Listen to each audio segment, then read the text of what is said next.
All right, hey everyone, welcome. This is Shepard here with a rare video. I really do not run Charge Blade that often, but I figured, hey, let's go ahead, give it a shot.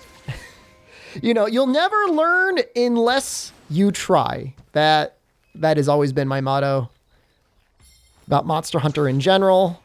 Charge Blade absolutely is no exception to this rule, so you know, I played around with the weapon a lot. I've messed around with the various switch skills. I messed around with the various armor skills. And I think this is kind of where I'm comfortable. I did a lot of testing today using Focus 3. And in this build, you'll see I'm going to have replaced it with some pieces that give guard and offensive guard. Those just increase the damage a little bit more. And the focus just isn't really super necessary. So this build, I think, is going to be a little bit more refined, a little bit more min-max than what I have. That being said, we're going to go over the build right after we do this hunt.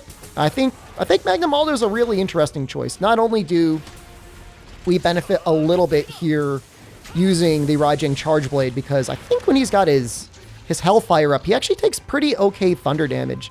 Also, his body in general doesn't always take good raw damage anyways. You know, sometimes his back is on fire and the files can go through and kind of help trigger that. So I think it's a good matchup. It's a hard one, but if you're trying to learn Charge Blade in the game, I'd say really force yourself to try and stick with it. All right, this sleep here is a little unfortunate. I'm like looking for like a little creature and they've all run away. So we have to do the best we can with a wake up on the tail here. Big difference now in Rise compared to World is load up does not give you an extra file. Load up makes it so that when you're at yellow charge level on your files, loading them will fill it up all the way. So that combined with counter peak performance means that you're going to have full files pretty regularly. So at first I was a little bit sad about this. I'm like, it's going to be like such a boring SAED only play style. But, you know, the monsters are so aggressive now relative to what, relative to what, you know, you'd normally be used to say like a passive monster in World that's constantly flinching. You can get SADs off on counter peak performance, but during normal play, like you have to wait for an opening. And if you're not using your other attacks during that time, then you're wasting damage. So I can say playing with it a little bit more, and I haven't even played with it that much. I think it is a fun weapon. I think I am pretty happy with it and where it's going to be. I'm going to say robbed again, but that was a little bit more my fault. I did play around a little bit with Elemental Charge Blade, and while I haven't really tested any of the motion values at all, it did feel like AEDs felt much better on that weapon. I don't know what the multiplier is, but it felt like that was a much more heavily AED-based playstyle. Might actually encourage you to run Axe Hopper there. Not sure, but certainly the SAEDs on Impact File Charge Blade are still hitting very well. I mean, it may not seem like a lot, but, you know, spraying 500 damage down the length of a monster's body is very good.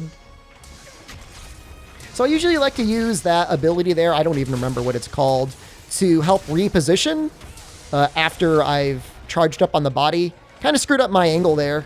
It's definitely, again, something that requires a lot of practice in order to be in a good place, in order to make sure to land it consistently. We got really lucky here. He usually hops back really far after that attack, or after that animation. So the fact that he was backed up against a wall made it a lot easier for us to land that SAED.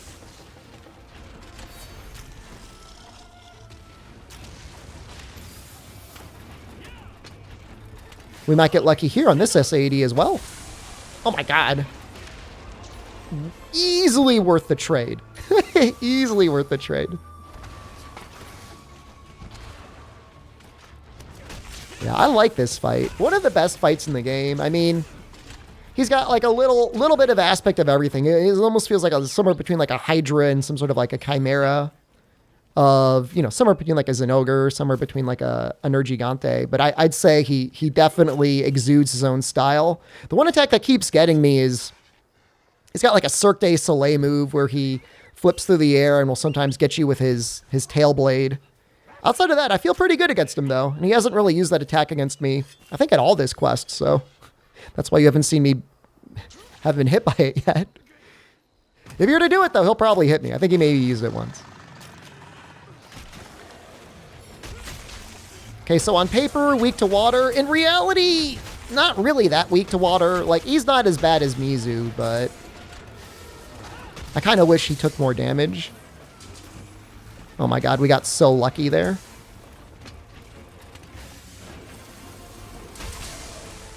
Like a god tier paralysis from our cat.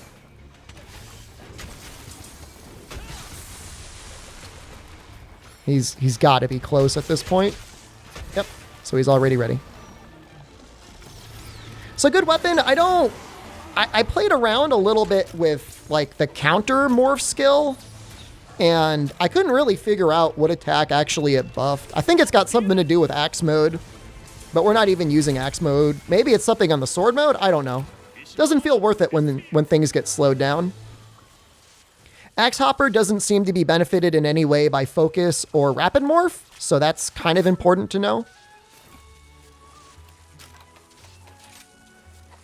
And then, in general, because I'm not sticking around in axe mode, and axe mode definitely feels like better for element, I just keep the normal condensed sword mode.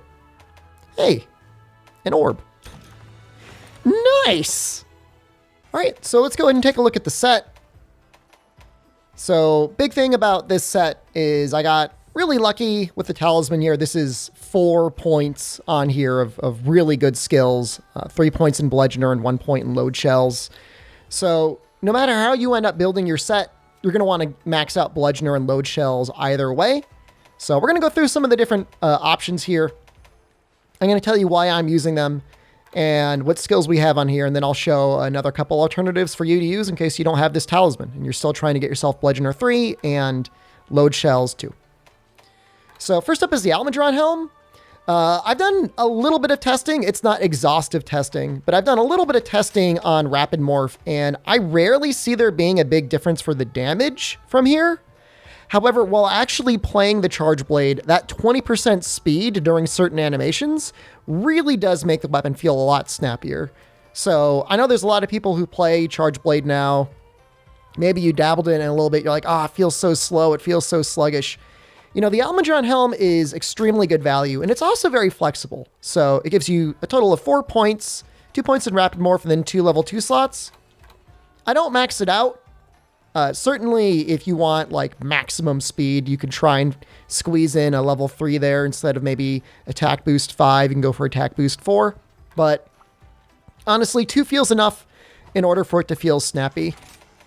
Next up is the chest. A couple different choices for the chest. Diabolos here is nice. It gives us some guard. 2 points of guard is almost like too much on its own, but yeah, ends up synergizing a little bit with the Diabolos Greaves, but gives you guard, gives you offensive guard. Just kind of helps make it so that when your wire bugs are down, if you have to guard point something, it doesn't feel terrible. So it is an option. Rhodopolis braces are nice. Most other alternatives here, you're going to end up only having 2 level 2 skills plus a level 2 deco. This one gives you an extra level 1 slot. In some cases, it won't matter if whatever it is you're fighting isn't weak to Thunder.